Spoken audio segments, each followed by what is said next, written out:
y'all, welcome back to another episode of Coffee and Cryptos. I'm Dom. And I'm Ryan, and thank you for joining us on a special episode of Coffee and Cryptos because we are nearing the 1 year anniversary of having launched this YouTube channel. Actually, at time of filming, it's before October 6th, but by the time this goes up, it will have already been past the 1 year mark. We've come a long way since then. There's been a lot of hard work and definitely a lot of late nights. We want to thank you all for subscribing, liking, and commenting. We wouldn't be able to do it without y'all's support. Thank you for being there every step of the way. Yeah. So without further ado, the topic of this video is the hotly anticipated joint finances and how Dominique and I sort of manage our budget together. And so we wanted to take some time to kind of give you a rundown of all of our expenses and the percentages of how much of our monthly income those expenses take up. Now, you'll notice the format of this video is obviously different than what we've done before. We're kind of in uncharted territory here. As you can tell, like, I'm used to doing scripted videos, so here I am talking off the cuff. It's a lot more raw, and Dominique and I just have some notes on our phone here, and we're just going to go ahead and roll into the video. Okay, so basically for this video, we're going to divide it into two parts. The first part is going to be where we talk about our expenses, things that we spend on individually, and then our joint expenses.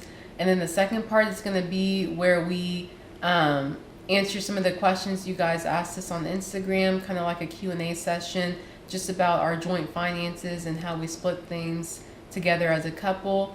So we'll go ahead and get into the video. All right, so basically starting off with the list of our expenses here. Obviously, the biggest one on our list is rent. And rent is an expense that we split 50-50. Rent for me is 9.6% of my monthly income. And then rent for me is 11.11% of my income. So angel numbers there. Yes, and let me preface this by also saying that Dominique right now gets slightly underpaid, I guess, for what she does. She's a doctor of physical therapy. And currently where we're located right now, it's a smaller town that doesn't, recognize the value of that, unfortunately.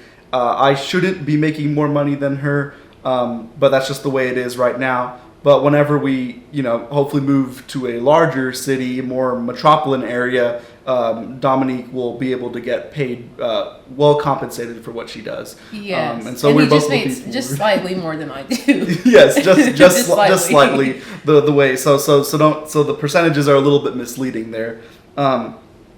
Next, we have Roth IRA contributions, something I preach about in a lot of my videos if you've been keeping up with the channel. My Roth IRA contribution is 8.80% of my monthly income.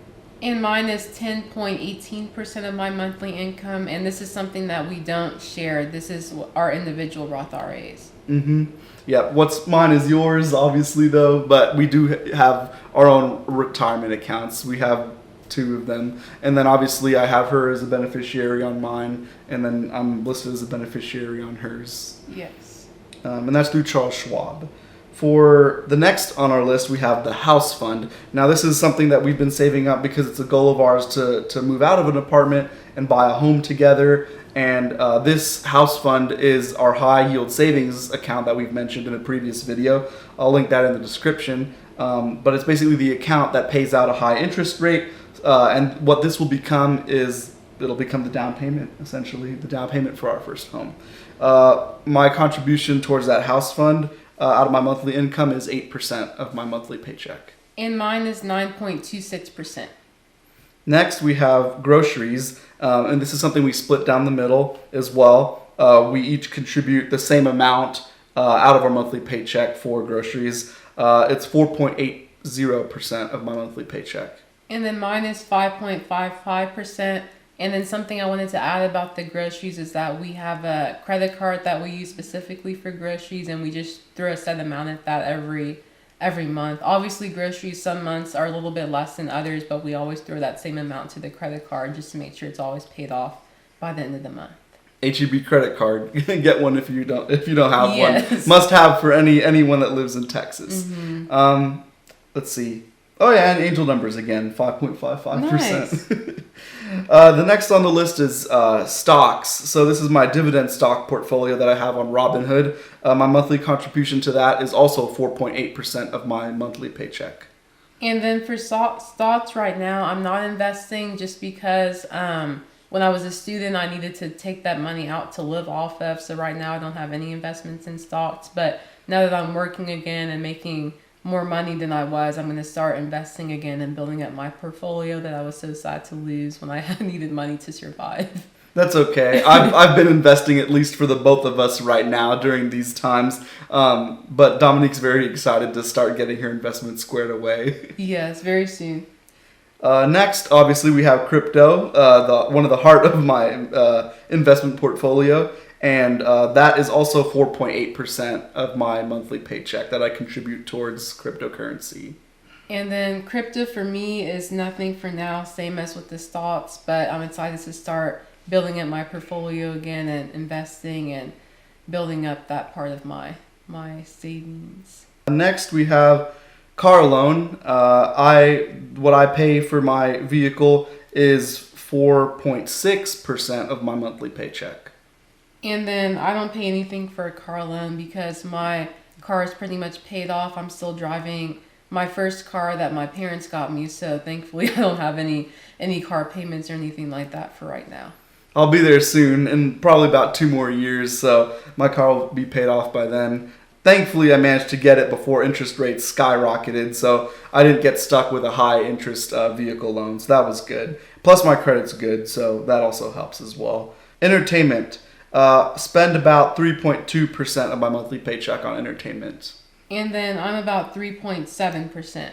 For insurance, this is, for me, it's renter's insurance bundled with my own auto insurance policy, and that's 2.48% of my monthly paycheck.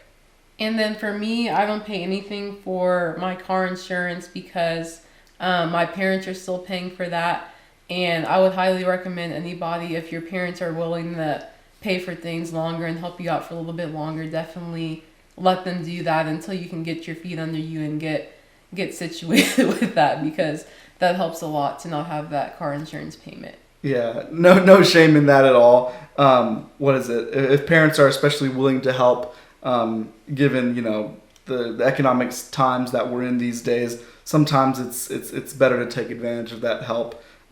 Eating out, that is 2.4% of my monthly paycheck. And then mine is 2.77% of my monthly paycheck. Another thing I guess that I want to should preface with this is that I guess we didn't mention it at the beginning, but these amounts are based off our monthly paycheck after taxes have been taken out. Any taxes and whatever deductions for things like healthcare or Social Security and that type of thing. So these are all after-tax numbers, or percentages are based off that. Gas. Fuel for the car, that averages out to 1.68% of my monthly paycheck. And then mine is 1.38% of my monthly paycheck. Electricity, now that's another expense that we share, split down the middle. That's 0.94% of my monthly paycheck. And then mine is 1.09% of my monthly paycheck. Then we have our phone bill. That's something we also split down the middle. It's 0.72% of my monthly paycheck. And then mine is 0.83% of my monthly paycheck. Then we both have car wash subscriptions as well. Awesome. It's totally worth it if you get more than it's totally worth it if you get at least 2 car washes a month. Yes. And so that's why we do the monthly subscription for those. Plus I got frustrated with hand washing my car only for a bird to crap on it the next day, or for thunderclouds to roll in, and so it got really frustrating. So the subscription's worth it. Yes, for sure. Just able to go pull it through whenever I want, as much time as I want. Oh yeah, after going to Starbucks, I love going to go wash my car right afterwards. Yeah, part of our typical weekend errands there. But the car wash subscription is 0.56% of my monthly paycheck. And then mine is 0.65% of my monthly paycheck. So just the opposite. Pretty much. Next is Wi-Fi. And this one's a bit interesting because it is an expense we also split down the middle. So it's 0.66% of my monthly income. And then mine is 0.77% of my monthly income. But what they've been doing is they've been raising the prices on us ever since we moved in. Essentially, it was 65 or no, maybe it was $55. I'll have to go back and verify. But they've been raising the prices on us. So they've just been hiking it, and I'm at this point like I can call and maybe look into threatening them to leave and switching with another provider. But at this point, like where we are, based on where we live, like they're the only provider, so we're kind of out of luck there, and just at the mercy of them raising their prices, unfortunately. Sadly. Next on the list is personal care category. So this is for me, that just includes a haircut essentially, and I average it out to once a month, so that comes out to be 0.48% of my monthly paycheck. And then for me, self-care that I regularly do includes eyebrows is the only thing that I'll do at least once a month. Every now and again I'll get my nails done, but it's not often enough for me to actually have a strict budget on it. But eyebrows, I know that it's going to be about 0.27% of my monthly income, so I do have a small budget set out for just my eyebrows. Next, we have Spotify and Hulu subscription. That's 0.19% of my monthly paycheck. And then mine is 0.22% of my monthly paycheck. Then we have Amazon Prime subscriptions, which is also 0.19% of my monthly paycheck. And then mine is 0.30% of my monthly paycheck. What we do plan on combining our Amazon Prime accounts, or just one person's going to cancel and then we're just going to pay for one, so that way we can go save a little bit of money. Yeah, so I can keep my Amazon Prime account. Yes, so right now we both before we started dating, we had our individual Amazon Prime accounts, and I should have merged by now to hers instead of both of us paying for separate plans. But that's something that I'll plan to do. I had to order a bunch of stuff off of my wish list for the wedding, pretty much. But now that all that stuff is pretty much ordered, I can go ahead and probably look into canceling my Amazon subscription and just logging in to her account and just using that. Next, we have gym. So the gym subscription is 0.17% of my monthly paycheck. And it's 0.2% of my monthly paycheck. Then there's Netflix. Now that's also a shared expense. That's 0.13% of my monthly paycheck. And then 0.15% of my monthly paycheck. The funny thing is that we were sharing Netflix with from our parents' account for the longest time as well. But as y'all saw, I'm sure Netflix started banning or linking, I guess, rather, the subscription to addresses. So now Dominique and I were trying to watch it the other night, and then it asked us to verify our address, and we're like, oh, well, we can't. Like, I mean, we don't like. Yeah, since we don't live there anymore with our families. Yeah, and so we were forced to start a new plan. Part of life, I suppose. Very sad. Yes, agreed. Next is Disney Plus subscription, which is 0.09% of my monthly paycheck. That's something we also split down the middle as well. Yes, and mine is 0.1% of my monthly paycheck. Next, we have a Cinemark movie club subscription. It's just a monthly rewards program, essentially, with our local movie theater. And it's worth it for us because I get a free ticket every month, plus certain 20% off at concessions. And given how frequently we go, we're ranging from 1 to 3 times in a month, depending on what's coming out. Yeah. It ends up being worth it for us, and it pays for itself. So that is 0.09% of my monthly paycheck. And then it's 0.10% of my monthly paycheck. Then lastly, we have iCloud, our own separate iCloud accounts. I think mine's the 200 gigabyte storage plan, which is 0.04% of my monthly paycheck. And then mine is 0.055% of my monthly paycheck. What it comes out to for me, rounding it down to even percentages, is I spend 60% of my monthly paycheck, and I save 40% of my monthly paycheck. It's not great, but it's definitely better than what a lot of other people are able to do right now. So I have to look at it from that standpoint. I'm blessed to be able to do that. Saving 40% of your paycheck is still really good because there are people who can only afford to save 15 or 20% of their paycheck.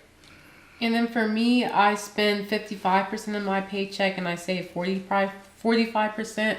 And then obviously this is just an average. Some months are a little bit better than others, and I usually, because I work, I get paid hourly. If I work more overtime, then I get paid more, so I'm able to save more. It just kind of depends on the month and what I have going on during that time. Yeah, and if you work holidays too, you got like what, time and a half? Yes. And then certain holidays it's double as well for you. Certain holidays it's double, and then I also work 1 week in the month at an inpatient rehab clinic. So I also mainly every other paycheck, or at least one paycheck a month, I get a little bit more because I get an extra paycheck. So it just depends on kind of the time of the month, how much I'm working that month, and if there's a holiday that month.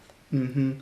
And then I'm salary, of course. There are some expenses I have that are yearly for me. And some of those include a subscription to Motion Array. I use that to get various resources for editing my YouTube videos, like stock images or videos or graphics and titles, that type of thing. That's 0.33% of my monthly paycheck. And the way I broke it down, obviously, is I took the price of the yearly subscription and just divided it by 12 months. So that way I got that dollar value, and then I used that to convert that to a percentage. Because that's the proper thing to do to kind of estimate how much it takes out of my monthly paycheck, even though I do pay only once a year for these subscriptions. I do have a subscription for the video editing software that I use to make these YouTube videos. So that's Adobe Premiere Pro. That's 0.32% of my monthly paycheck when you do the math. And then I also have a subscription to the pro version of Canva that helps me make the thumbnails and everything. And that's 0.16% of my monthly paycheck.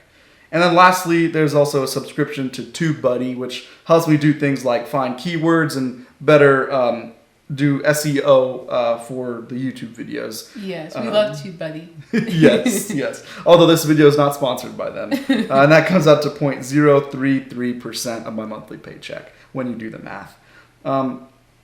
There are a couple of expenses that we save on, but I'll let Dominique touch on some of those. Yes, so we get HBO Max through Ryan's dad. So thank you to him for letting us use his HBO Max Thanks, Dad. account. We get ESPN Plus through my dad. So thank you, Dad, for letting us watch some of the games on the weekends. We get DirecTV through Ryan's dad as well. And then we get Crunchyroll for anime from Ryan's brother, Jordan. Yes. Thank you, Jordan. Thanks, Jordan.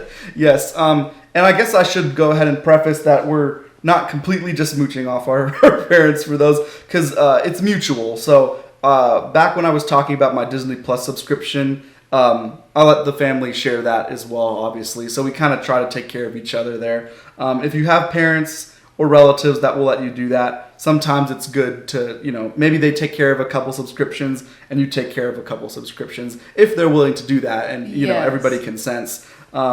It can help save a bit of money there. Next, we've got the Q&A session coming up, so let's go ahead and get into some of those questions that you guys asked us. Okay, I'll go ahead and start it off with the first question. This one is, how did you bring up joint finances? Did you find it easy to bring it up at first?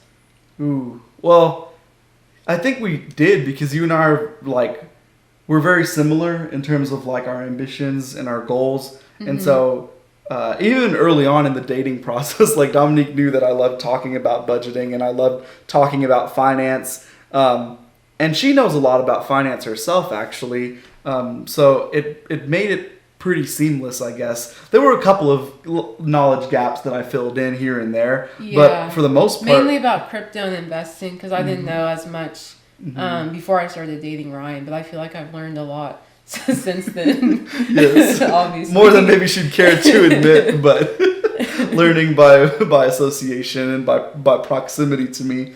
But the cool thing about it is that it's just been really seamless with Dominique, I guess is what I'm trying to say. It wasn't hard to bring up discussing finances at all, because Dominique has always been so willing to help out. Even though when she was a student and I was basically, it was a one income household, I was taking care of everything, obviously, no questions asked. And even when she started working, it's not a requirement that I have that she helps out, but it's just something that Dominique is insistent upon, and to where she feels like she's making a contribution to help out around the household. Yes, I believe everything should be 50-50 as long as both spouses are working. I think that just makes the most sense, and it's the easiest to do it that way. Yeah, I mean that's how it should be, honestly. Like, because there could be any moment in time where any one of us are in between jobs, and it kind of goes without saying. Like, we don't even have to say anything. Like, the other person will cover down, and we'll take care of each other, because we're a team after all. What's the next question? Okay. Did you answer the second part of that? Did you find it easy to bring it up at first? Oh, I think I touched on it. I was saying how seamless it was. Yeah. It wasn't hard at all to bring it up. I think because we're both kind of passionate about finances in general. Yeah, and being rich at some point in our lives in general. Yeah. Shoot, I guess rich isn't the right word, but to be comfortable and to be wealthy, but still being able to have a purpose. I wouldn't. I mean, obviously, everybody would probably, who wouldn't want to, sit back and make a lot of money to do nothing. But ideally, if we could make, money doing something we love, and for me, that's educating you guys about finance. And then for you, I'm sure it's, about coffee, showing people coffee. Yes. And so obviously, what is it? It could just all be a pipe dream at this point, but we love documenting it, and we love, showing it to you guys so that way you guys can see and engage with us on it. But either way, we're very proud of what this channel's turned into as a result of our joint passions coming together. Yes. Okay. The next question is, do y'all have a joint bank account, and how did you come to that decision? So yes, we do have a joint bank account. We also still have our individual bank accounts, and we came to that decision because there's expenses that we share, and it's a lot easier to have that take out of our joint account than it is for us to pay each other back on Venmo or Cash App or whatnot. It's just easier to have it automated to take out of our joint account. We also have it set up to where every time we get paid, it automatically takes out that from our individual accounts and puts it straight into the joint account, so we don't have to think about paying the joint account what we owe the joint account. It's all automated. Yeah, and that makes it really easy. Instead of like being like, hey, you got paid? Like, did you send your contribution to the joint account? And it's really easy because basically the way it works is all of the expenses that we mentioned that we share, we just added it all up. I mean, it's just one payment that takes out of our paycheck, and it does it twice a month. So that makes it really easy. Okay. So the next question is there anything that scares us about our financial situation? Nothing that scares me, but every now and again I'll worry if I'm doing all the right things. I tend to take on too much, and I tend to overthink sometimes, because when it comes to investing, like obviously, like I feel like I'm doing the right things. Like I'm doing my Roth IRA. I have some stocks that I contribute to consistently. I have, cryptocurrency that I contribute to consistently. But then once I complete those things, and once I spent money and I've invested for the month, I sit back and sometimes I'm like, am I doing enough to break out of the rat race? Am I doing enough to break out of a 9-to-5? And because, obviously a Roth IRA, you're not going to see that money until you're like in your 60s. Yeah. And so that's, you can't count that towards short-term wealth. And crypto, I mean, who knows where that'll be in the next 3 to 5 years. Obviously, we're hoping that it's going to be really, it's going to be high. But no one really knows the future. It might take 10 years for crypto to pay off. Who knows? And same thing with stocks. Like stocks, that's a pretty slow burn too. Unless you're just throwing like a ton of money away at it. And Dominique and I, we're comfortable, but we're not like wealthy already. So sometimes I will get caught up in that and just worry about like, am I doing enough to break out of the 9-to-5, or am I just doing what's normal and I'm still going to be working into my 60s? Yeah. And then I guess that scares me too sometimes. But I think my biggest fear for right now, looking towards the future, is thinking about like once we move into a house and we take on a mortgage, and then once kids start coming into the picture. Oh, yeah. Because right now it's just me and Ryan, and we're living in an apartment, and we're pretty comfortable. But I just know once we take on those extra expenses, I want to see my individual income grow to where we can still live comfortably even with adding those extra expenses. Because right now, looking at like a mortgage, and then we have 1 to 2 kids, that's going to be a lot more money we're going to have to cough out every month. And we might be bringing in less money because obviously that's less time off work, depending on how you and I work out some sort of schedule. With childcare and exactly, everything, to too. take care of the kids and whatnot. And so that's something that we've thought about as well. And obviously, it'd be nice to say that we're going to be making a lot more money by the time it's time to have kids, but we don't know that for certain either as well. So yeah, that's why we're in no rush to have kids. We are looking forward to getting the house, but kids, I'm like, I don't know, not anytime soon. yeah, I know. The what is it? We'll look at the videos of cute babies every now and again, and we will get our fill that way for now. Yeah, no real kids, no actual real kids. Oh man. Okay. The next question is, what do you guys appreciate about the way you handle your money? I guess one of the things that I appreciate about the way that we handle it is that we're transparent with everything. Like, there's no like accounts that I have that are hidden from you. We have it all out on the table. We're open with our communication. Like, if there's something I want to do, like I bring it to you first. I'm like, hey, like, is it okay if I make a payment towards that HEB credit card? And then you'll look at the joint account, and then we'll kind of both concur on it. So that way it's like, or hey babe, like I think you should hold off on that for now. Let the joint account like refill a little bit, and I'll be like, okay, yeah, sounds good, you're right. And sometimes it's really helpful to get a second opinion on those types of things when making any financial decisions. And so it's been great that we're also both savers. We're not one of us are really like one's a spender and one's a saver. The things we splurge on are like things that we both splurge on, and to the most part, just like like coffee, movie dates, and food probably. Probably food. Yeah. Yeah, food. We do spend a bit on groceries, not too much, nothing that's like crazy, anything above what the average American or average couple, I guess, would pay for. But every now and again, after coming home from work and like shoot, we're filming a YouTube video, the evening escapes us, going out for a run, and then just being like, oh, let's just get Chick-fil-A or something. Yeah, it'll be like 9:00 at night, and we don't want to cook by that time, so we'll just go get food. Yeah. And then I obviously, if I've had a rough night and I wake up really tired, then I stop to go get coffee on my way to work, which adds up. But I try to limit it to no more than twice a week for when I buy coffee. Yeah. The good news is that all those recipes and all those tutorials that Dominique shows on her side of the channel, she does make coffee in the morning the majority of the time. Most of the time. Yeah, so we save some money there. Okay. And then the next question is, what do you consider good debt, and then what do you consider bad debt? So for me, good debt would be anything that you take to better yourself, like student loans. As long as you're investing into a degree that's going to make you a lot of money once you graduate college, then I think student loans would be a good debt. Obviously, a mortgage is a good debt because you're on your way to owning a home.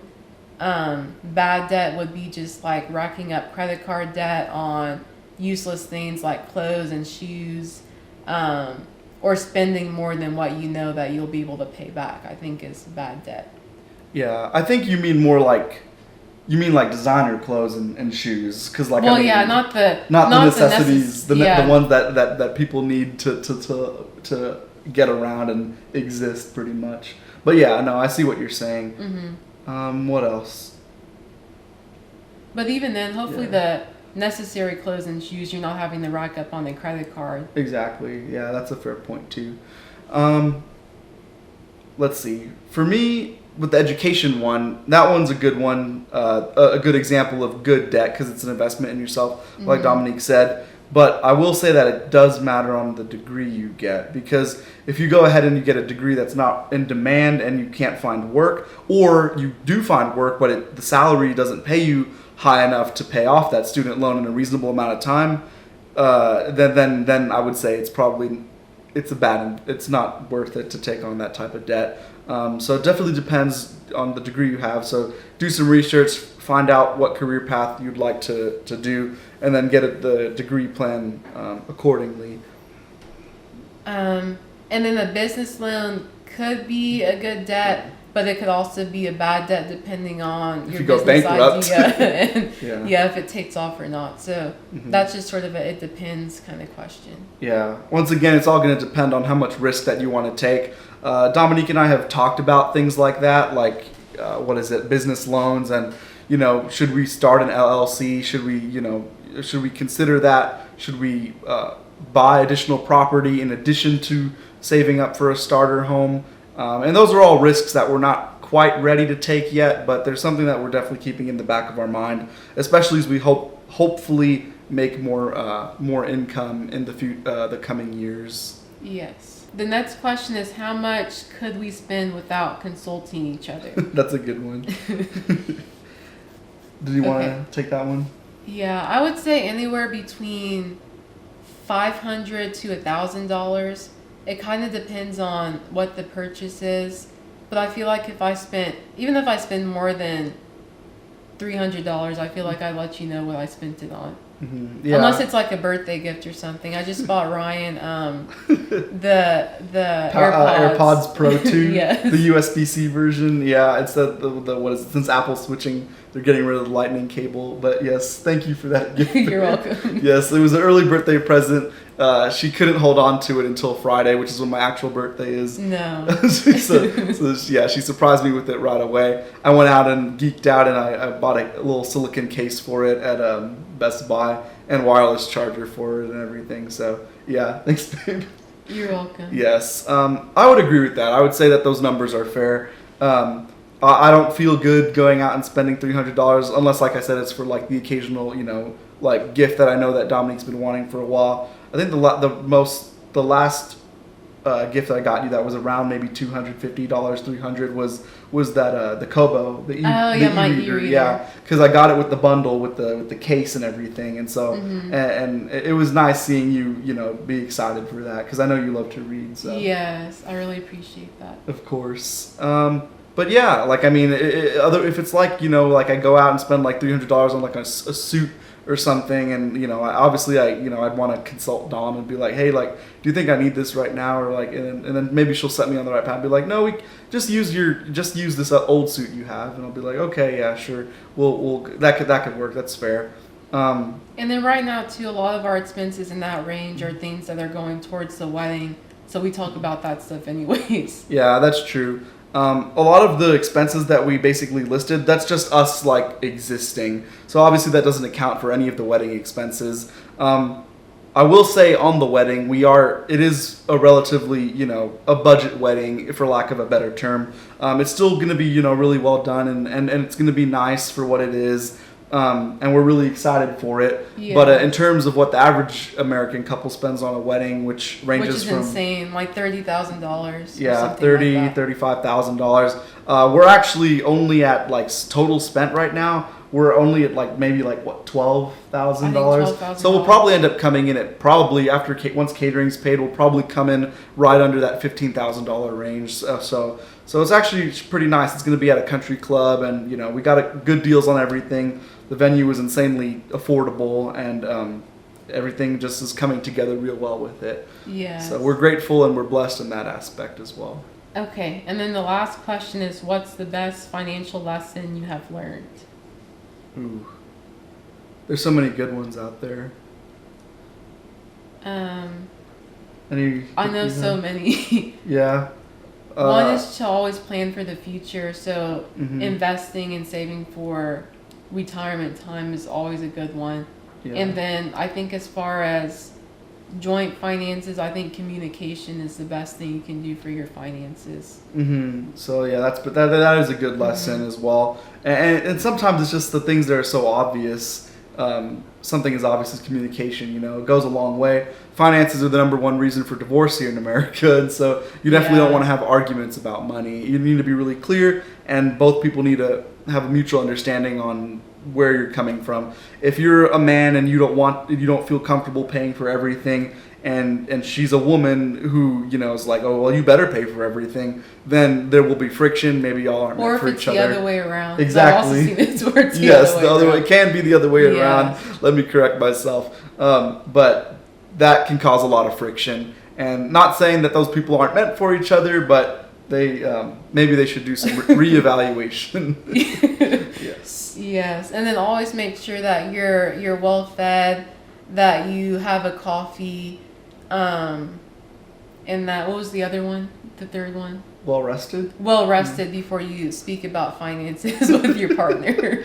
Yeah. You don't want to do it on an empty stomach, or if you've had a long day, you don't want to start bringing up finances. Yeah. Don't irritate them. But I guess the best lesson for me is taking calculated risk and being able to understand what your risk tolerance is, so that way you can adjust your portfolio accordingly.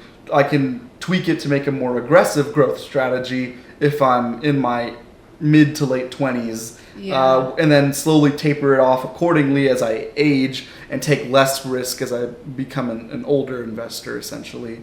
That's a good one. So yeah, I do like that one a lot. Obviously, don't be all in on crypto. I know that's hard for me to say. As much as I love cryptocurrency, I really do. You have to diversify your portfolio. You should diversify in everything. Diversify your retirement accounts. Diversify your income streams. Diversify your investments. And being all in on crypto, just hoping that it's going to be the one that will take off and the one that's going to make you go from zero to hero just like that. It's not a good plan, especially if you have a family. Don't bet it all. Don't bet the farm on cryptocurrency. Diversify and have a little bit of everything, so that way you're well postured in case any one of them do well. Always have backup plans and have backups to your backups. Yes. Another good lesson is to always pay your credit card a little bit early. And when you can, always set up your payments to be automated. It just makes things a lot easier. I always check to make sure that things are paid beforehand just in case, but it always helps when you can fall back on the automated payments. Yeah, we've noticed our credit scores have they've increased faster when we do that, when we basically follow that strategy, just paying it off a little bit right before it's due, and then just making sure that we don't carry over interest charges and whatnot. Yeah, and pay everything in full when you can. Well, that just about does it for this video. Thank you for joining Dominique and I on this fireside chat as we engage in this raw dialogue for this special edition of the 1-year anniversary of Coffee and Cryptos. As always, don't forget to give this video a like, subscribe to the channel if you haven't already, and follow us on Instagram. Until next time, we'll see you around.